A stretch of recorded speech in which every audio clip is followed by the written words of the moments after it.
अगर हम उनको डिफाइन करें तो क्या हैं जी? These are the cyclic pathways through which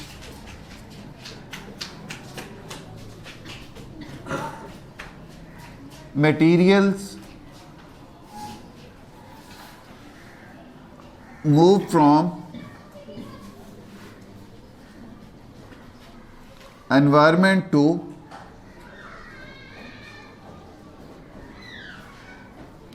organisms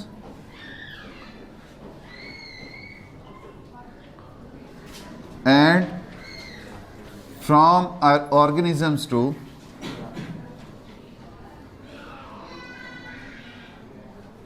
environment.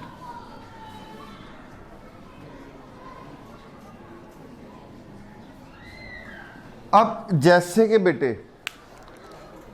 Carbon,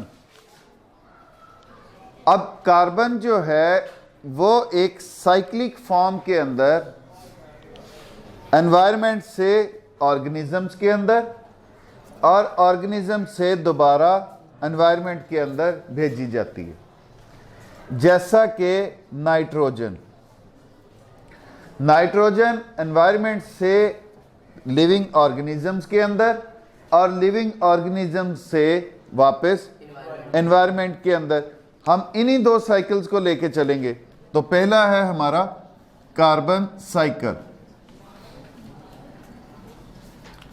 अब carbon cycle, how carbon enters into living organisms. बेटे हमने एक बेसिक पढ़ा प्रोसेस, दैट वाज फोटोसिंथेसिस।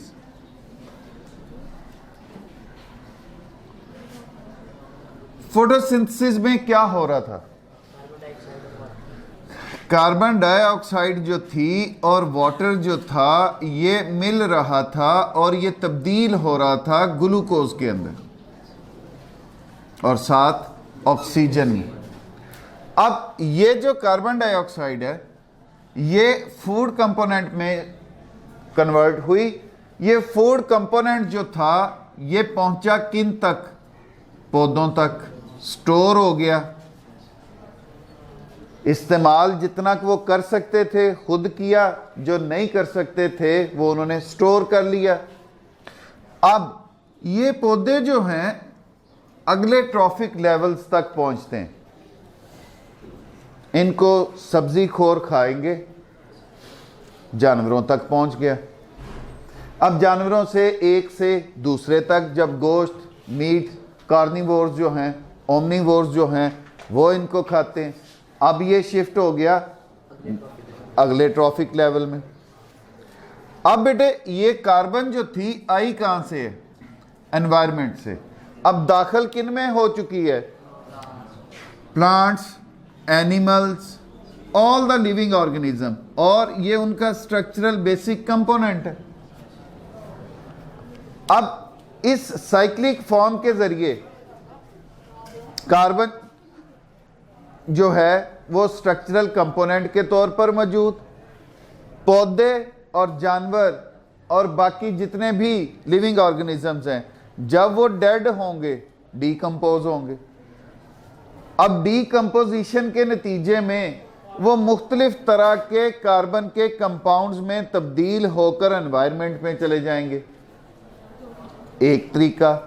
दूसरा तरीका, जिंदा जानदार इस कार्बन को इस्तेमाल करके, ग्लूकोज को इस्तेमाल करके रेस्पिरेशन के जरिए कार्बन डाइऑक्साइड में तब्दील करके दोबारा फिर से किधर भेज देंगे? एनवायरनमेंट के अंदर। अच्छा जी, carbon atom is the principal building block of many kinds of biomolecules। अब कोई, मेरा ख्याल है कि कोई भी ऐसा बायोमोलिक्यूल जो है वो नहीं है जिसके अंदर कार्बन मौजूद ना हो। कार्बोहाइड्रेट्स देख लो आप, प्रोटीन्स देख लो आप, लिपिड्स देख लो आप, न्यूक्लिक एसिड्स देख लो, उन सब के अंदर कार्बन मौजूद है। तो basic building block of all the biomolecules. Carbon is found as graphite and diamond in nature. अब कार्बन जो है फितरत में, कुदरत में ये किस सूरत में मौजूद है? ग्रेफाइट की सूरत में एंड डायमंड की सूरत में। अब ये जो ग्रेफाइट और डायमंड है, ये बेटे आराइशी तौर पर महंगा होने की वजह से, ग्रेफाइट जो है वो फ्यूल के तौर पर। अब एटमॉस्फेयर के अंदर जिंदा जानदारों की रेस्पिरेशन के जरिए, ये एक मैं नेचुरल मैकेनिज्म की बात कर रहा हूं, ये मौजूद है कार्बन डाइऑक्साइड की सूरत में। अब ये एक नेचुरल अकरिंग सोर्स जो हैं वो हम डिस्कस कर रहे हैं कि कार्बन जो है नेचुरली ग्रेफाइट, डायमंड और कार्बन डाइऑक्साइड की सूरत में मौजूद होती है। अब बेटे कार्बन डाइऑक्साइड जो है ये फोटोसिंथेसिस में इस्तेमाल होगी, फोटोसिंथेसिस से जिंदा जानदारों में आ गई, जिंदा जानदारों और पौधों के डीकम्पोजिशन की वजह से ये वापस एनवायरनमेंट में दाखिल होगी। Fossil fuels like peat, coal, natural gas and petroleum also contain carbon. अब हमारे जितने भी फ्यूल्स हैं, मैं इस बात को इसमें सम अप कर देता हूं, जितने भी फ्यूल्स हैं, पेट्रोलियम हो गया, हमारी नेचुरल गैस हो गई, जितनी भी जलने वाली चीजें हैं, लकड़ी हो गई, अब कार्बन जो है उनके अंदर मौजूद है। Carbonates of earth crust also give rise to carbon. अब जितनी चट्टानें हैं उनके अंदर जो कार्बोनेट्स के साल्ट्स हैं, सोडियम के हो सकते हैं, पोटेशियम के हो सकते हैं, मैग्नीशियम के हो सकते हैं, अब उनकी भी डीकम्पोजिशन होती है, वो भी कार्बन के सोर्स के तौर पर इस्तेमाल होते हैं। अब ये मुख्तलिफ, ये टेबुलेटेड फॉर्म जो आपको दी गई है उसमें दिखाया गया है कि how carbon is adding up in the environment and how from environment it enters into the living organisms. The major process that brings carbon from atmosphere and water into living world is photosynthesis. जो major phenomena जो environment से हमारे जिंदा जानदारों के अंदर लेके आ रही है कार्बन को, दैट इज फोटोसिंथेसिस। अब बेटे हमारी रेस्पिरेशन जो है, it is returning back this carbon dioxide. अब ये इस कार्बन को कार्बन डाइऑक्साइड की सूरत में रेस्पिरेशन वापस भेज रही है। इसी तरह हमारे फॉसल फ्यूल्स का जलना मौजूद है फॉसल्स की सूरत में एनवायरनमेंट में, जिंदा जानदारों ने इसको इस्तेमाल किया और इसको इस्तेमाल करने के बाद it is being return back to the environment, that is carbon cycle. अब बेटे next important cycle that is nitrogen cycle.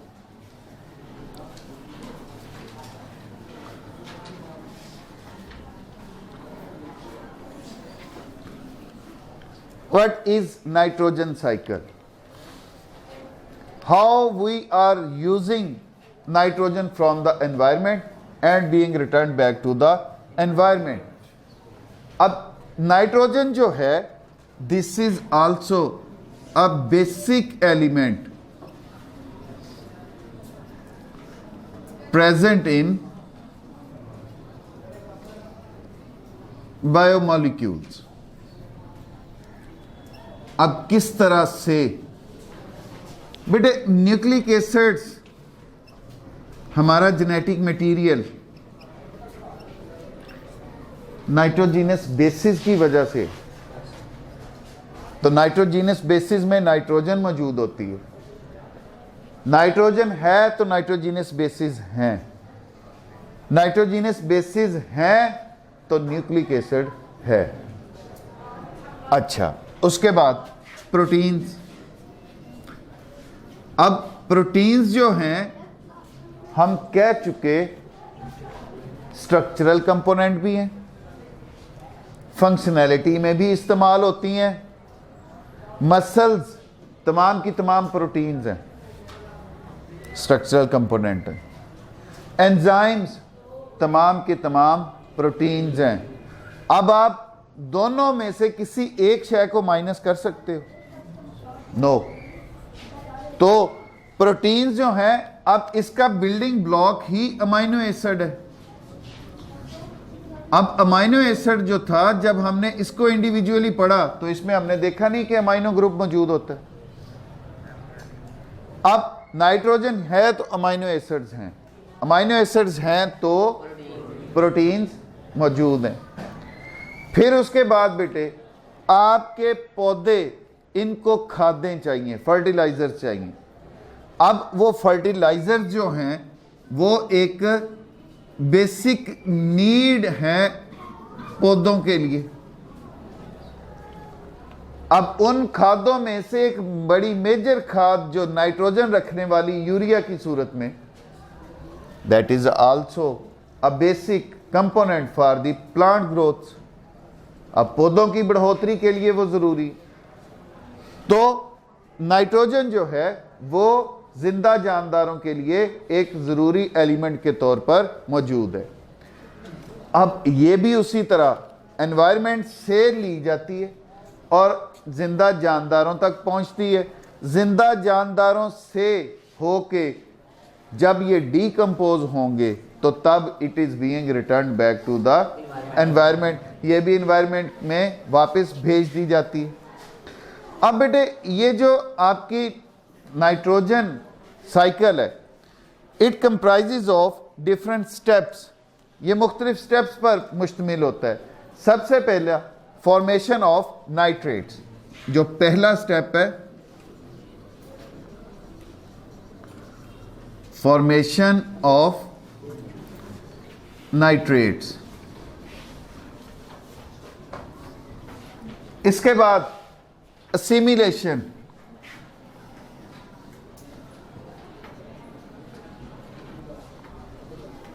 इसके बाद क्या है बेटे?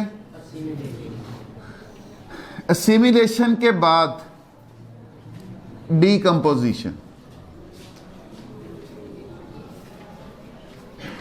ये तीन बेसिक स्टेप्स है जिसके जरिए नाइट्रोजन जो है एनवायरनमेंट से जिंदा जानदारों में और जिंदा जानदारों से दोबारा फिर एनवायरनमेंट के अंदर भेज दी जाती है। अब बेटे ये जो आपकी फॉर्मेशन ऑफ नाइट्रेट्स है, ये क्यों जरूरी है? हमारी एटमॉस्फेयर के अंदर मेजर कंपोनेंट जो है वो नाइट्रोजन गैस है। अब ये जो नाइट्रोजन गैस है ये ऑलमोस्ट 78% ऑफ द एनवायरनमेंट, बाकी ऑक्सीजन और आर्गन और कार्बन डाइऑक्साइड मौजूद है। लेकिन ये इसी सूरत में N2 की सूरत में इस्तेमाल नहीं हो सकती। N2 की सूरत में इस्तेमाल नहीं हो सकती। तो हमने सबसे पहले इस एटमॉस्फेरिक नाइट्रोजन को तब्दील करना है यूजेबल नाइट्रोजन के अंदर। हम ऐसी हालत में इसको तब्दील करेंगे जो कि इस्तेमाल हो सके। तो ये बेटे तीन मुख्तलिफ तरीकों से हम इसको अपने इस्तेमाल के काबिल बना सकते हैं। पहला स्टेप जो इसको इस्तेमाल करने में कारआमद साबित होता है, that is called nitrogen fixation. पहला स्टेप क्या है बेटे? Nitrogen fixation.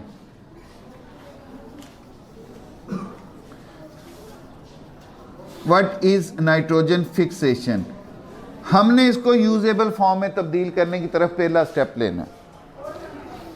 वो तीन तरीकों से हो सकता है, एक सनती तौर पर, दूसरा कुदरती तौर पर, और तीसरा जो आपकी बायोलॉजिकल नाइट्रोजन फिक्सेशन है वो। अब एटमॉस्फेरिक नाइट्रोजन फिक्सेशन से हम शुरू करते हैं। What is atmospheric nitrogen fixation? बेटे जब थंडर स्टॉर्म्स होते हैं, बारिश आती है, बिजली चमक रही होती है, अब उस थंडर स्टॉर्म के दौरान बिजली चमकने से ये जो आपकी नाइट्रोजन और ऑक्सीजन है ये आपस में मिलती हैं, ये अपने ऑक्साइड्स के अंदर तब्दील होती है। नाइट्रोजन अपने ऑक्साइड्स के अंदर तब्दील होती है, NOx के अंदर तब्दील होती है। अब ये चूंकि अमल कुदरती तौर पर हो रहा है, एटमॉस्फेयर के अंदर हो रहा है, इसलिए इस प्रोसेस को हम नाम देते हैं एटमॉस्फेरिक नाइट्रोजन फिक्सेशन। इसमें नाइट्रोजन के मोनोऑक्साइड्स भी बनते हैं, पेरोक्साइड्स भी बनते हैं, नाइट्रोजन डाइऑक्साइड्स जो हैं वो भी बनते हैं। अब बेटे दूसरी बात, कुछ बैक्टीरिया जो कि जमीन में रहते हैं, पौधों की जड़ों के पास रहते हैं, they also convert atmospheric nitrogen into its usable form. और वो यूजेबल फॉर्म कौन सी है? नाइट्रेट्स। किस में तब्दील करते हैं? नाइट्रेट्स। अब चूंकि ये जिंदा जानदार कर रहे हैं, बैक्टीरिया कर रहे हैं, इसलिए इस नाइट्रोजन फिक्सेशन को हम नाम देते हैं बायोलॉजिकल नाइट्रोजन फिक्सेशन। कौन करवा रहा है बेटे? बैक्टीरिया करवा रहे हैं जो कि मिट्टी में रहते हैं। और किस हालत में उनको तब्दील कर रहे हैं? नाइट्रेट्स के अंदर तब्दील कर रहे हैं। तो पौधे फिर उसको वहां से जज़ब कर लेते हैं, जज़ब करने के बाद अपनी लिविंग स्ट्रक्चरल कंपोनेंट के तौर पर, और वहां से फिर हम तक। अच्छा जी, अब तीसरी तरह की जो नाइट्रोजन फिक्सेशन है वो मसनूई तौर पर की जाती है, इंडस्ट्रीज में की जाती है। That is called industrial nitrogen fixation. अब इसमें क्या किया जाता है? अब इसमें बेटे नाइट्रोजन और हाइड्रोजन को आपस में मिलाया जाता है, उससे अमोनिया तैयार की जाती है। ये हमने यूरिया की मैन्युफैक्चरिंग में भी प्रोसेस पढ़ा था कि इस प्रोसेस के दौरान नाइट्रोजन और हाइड्रोजन को निकल कैटालिस्ट की मौजूदगी में हम आपस में मिलाते हैं हाई टेम्परेचर पर, और वो अमोनिया में तब्दील की जाती है। It produces ammonia which is further converted to ammonium nitrate. अब इससे हम तैयार क्या करेंगे? पहले तो अमोनिया NH3, और उसके बाद ये अमोनिया जो है इसको अमोनियम नाइट्रेट्स के अंदर तब्दील कर लिया जाता है। अब ये nitrogen fixation, formation of nitrates की तरफ हमारा पहला step, that is nitrogen fixation. Nitrogen fixation तीन तरह से हो सकती है, atmospheric nitrogen fixation, biological nitrogen fixation और इंडस्ट्रियल नाइट्रोजन फिक्सेशन। अब बेटे फॉर्मेशन ऑफ नाइट्रेट्स की तरफ दूसरा और आखिरी step, that is called ammonification and nitrification.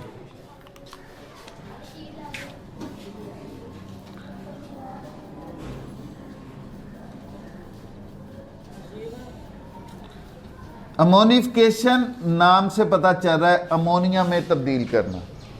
Nitrification नाम से पता चल रहा है कि हमने नाइट्रोजन के नाइट्रेट्स और नाइट्राइट्स जो हैं वो तैयार करने हैं। इसमें वो कैसे किए जाते हैं? Ammonification is the breakdown of proteins of dead organism and nitrogenous waste, कि जो जानदार मर चुके, अब उनके अंदर प्रोटीन मौजूद थी स्ट्रक्चरल मास के तौर पर। अब ये प्रोटीन जो हैं बेटे, इनको डीकंपोज करते हैं डीकंपोजर्स, तो इनको अगली सादा हालत में तब्दील कर लिया जाता है। दैट में बी यूरिया, यूरिक एसिड, ये जो नाइट्रोजीनस वेस्ट हैं उनको भी इस्तेमाल के काबिल दोबारा इस्तेमाल के लिए तैयार किया जाता है।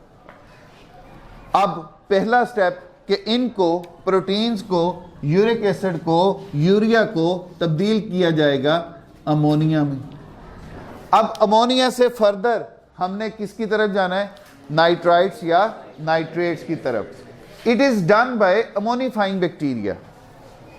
अब ये वाला process protein, uric acid, urea से अमोनिया का तैयार करना, that is done by ammonification. Bacteria.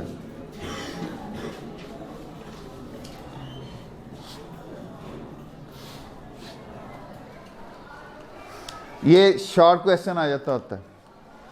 अच्छा जी, after the formation of ammonia it is converted into nitrites and nitrates. अब जैसा मैंने पहले बताया कि पहले अमोनिया बनेगा, फिर उसके बाद हमने इसको तब्दील करना है किसके अंदर, नाइट्राइट्स और नाइट्रेट्स के अंदर। It is called nitrification and done by nitrifying bacteria. Ammonia से तब्दीली उसकी नाइट्राइट्स एंड नाइट्रेट्स के अंदर, इस प्रोसेस को बेटे हम क्या कहते हैं, nitrification.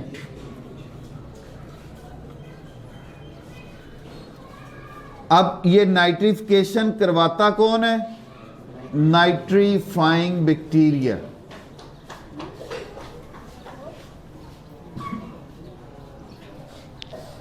Protein, uric acid, urea से अमोनिया में तब्दील करना, दैट इज कॉल्ड अमोनिफिकेशन। करवाता कौन है, अमोनिफाइंग बैक्टीरिया। अमोनिया से नाइट्राइट्स और नाइट्रेट्स में तब्दीली, दैट इज कॉल्ड नाइट्रिफिकेशन। करवाता कौन है, nitrifying bacteria. First ammonia is converted into nitrites by bacteria like nitrosomonas. ये बैक्टीरिया की स्पीशीज का नाम है। The nitrites are then converted into nitrates by other bacteria, Nitrobacter, that is an other species. Ammonia से पहले nitrites बनेंगे। यहाँ पे मैं इसका protein, uric acid, urea, they are converted into ammonia. That process is called ammonification. That is done by ammonifying bacteria. इस ammonia से nitrites बनेंगे। अब इन नाइट्राइट से नाइट्रेट्स बनेंगे। अब नाइट्राइट्स और नाइट्रेट्स का बनना, दैट इज कॉल्ड नाइट्रिफिकेशन। और इनको कौन करवा रहे हैं, नाइट्रीफाइंग बैक्टीरिया। अब ये वाला जो स्टेप था अमोनिया से नाइट्राइट्स बनाने वाला, that is done bye Nitrosomonas. ये कौन करवा रहा है, ये बैक्टीरिया की स्पीशीज है। नाइट्राइट्स से नाइट्रेट्स में कौन तब्दील करवा रहा है, नाइट्रोबैक्टर। ये बैक्टीरिया की एक और स्पीशीज का नाम। ठीक हो गया। अब बेटे ये इस हालत में तब्दील हो गए कि अब इनको जिंदा जानदार इस्तेमाल कर सकते हैं। लेकिन कौन, जिंदा जानदारों में भी सबसे पहले पौधे, plants take up nitrates and convert them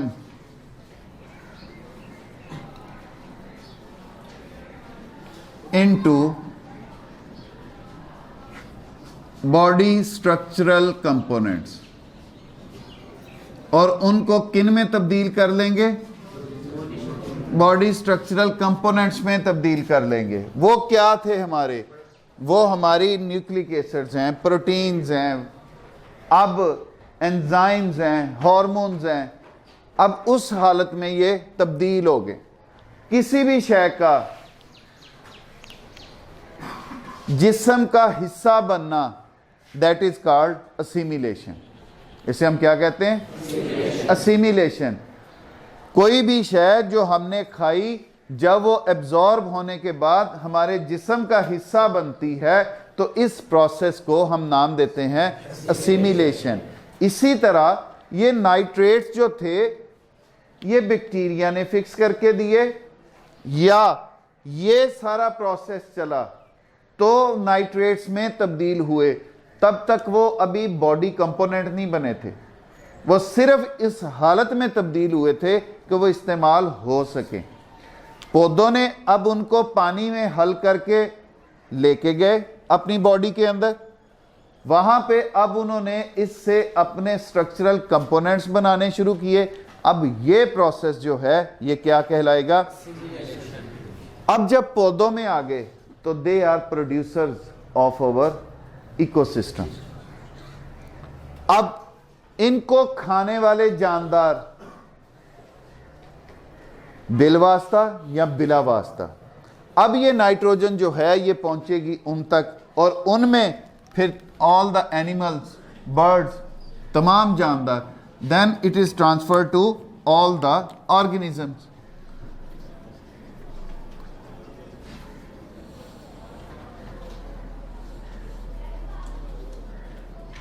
अब जब बेटे ये सारे जिंदा जानदार जो हैं, चाहे वो प्रोड्यूसर्स हैं चाहे वो कंज्यूमर्स हैं, वो जब मर जाते हैं,